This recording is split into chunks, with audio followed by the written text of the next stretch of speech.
mouthful and they give it to me, I'd appreciate it. Anyway, so Nicole asked me to speak about my journey and then also about perseverance. So my son is 8 years old, 8. He's a chunky monkey. He's about yay high, rambunctious. When he was 1 year old, I knew something was wrong. I could tell he wasn't getting eye contact. He could run. By 10 months, he was a Tasmanian devil. So I knew at 1 year, maybe he was deaf. Went to the pediatrician, and of course, the pediatrician tells me he's fine. Children develop at their own pace.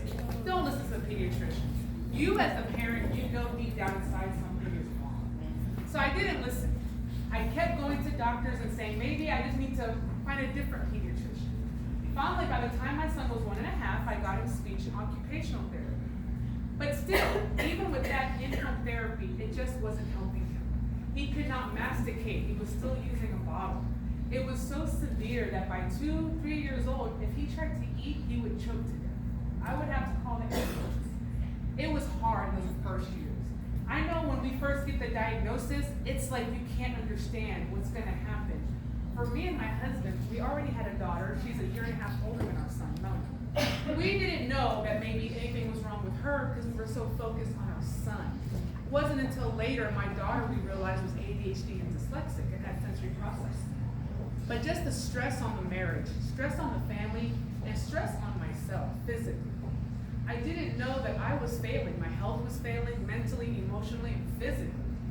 So as I'm trying to be a parent and catch this little monster, because we couldn't go anywhere. Like literally he'd be running down the highway. And it actually happened. I'm sure it was on TV somewhere. But I was trying my best and I didn't sleep. You know how it is, how, especially the moms, I know you dads try, but the moms, you know what it's like, we can't shut our mind down at night. We think about everything. We replay the whole day in our head. But after we replay that, we replay what we should have done differently. Then we got a plan for tomorrow. That's when I was at my heaviest weight. I was nearly 400 pounds. I was becoming crippled. To this day, I now have degenerative disc disease. I wasn't taking care of myself.